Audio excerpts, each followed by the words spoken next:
Então, o medo, ele é uma emoção protetiva, ele nos protege, faz com que a gente tenha precaução, com que a gente tenha cuidado, né. Se a espécie humana não tivesse essa emoção, não tivesse o medo, nós nem estaríamos aqui, porque nós teríamos enfrentado aquele urso enorme lá atrás. Então, o medo nos protege. É uma emoção protetiva, mas ele, em excesso, ele pode levar ao adoecimento. E tem muita gente que está com esse medo em excesso, com esse medo exagerado, e essas pessoas estão realmente adoecendo, desenvolvendo um transtorno do pânico, desenvolvendo um transtorno obsessivo compulsivo.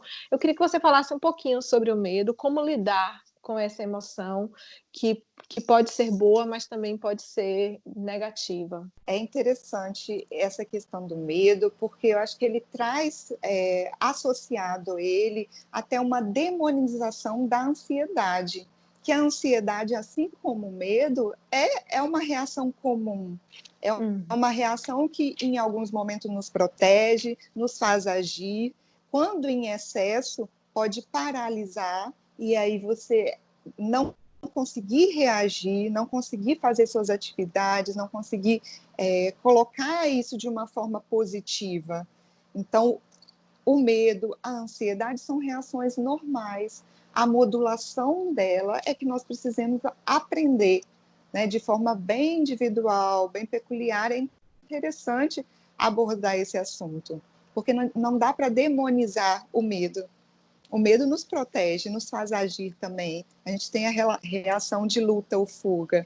O indivíduo que está constantemente com medo, isso é maléfico, isso gera tensão muscular, isso gera um estresse crônico, alterações de hormônios, alterações bioquímicas que pode levar a um adoecimento. Qualquer tipo de estresse crônico pode levar.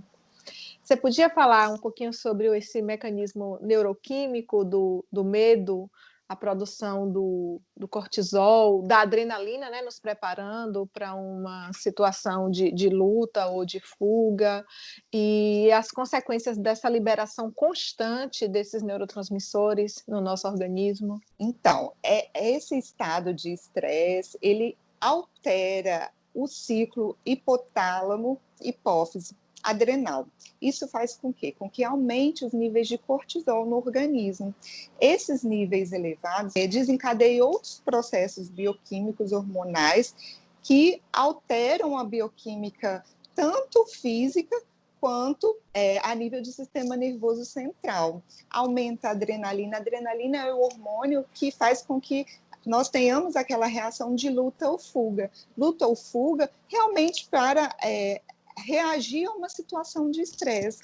Quando esse estresse é imaginário, pode ser que amanhã eu tenha uma notícia ruim, pode ser que fulano tenha me respondido de uma forma desagradável. Então, quando a pessoa vive muito nesse processo imaginário, com situações negativas, ele vai, eu falo que é a plantinha que vai alimentando essa questão, tanto emocional, né, de estar nessa situação negativa, em situações de baixa autoestima, de insegurança constante, quanto também física, que é a tensão física ao processo imunológico que é alterado.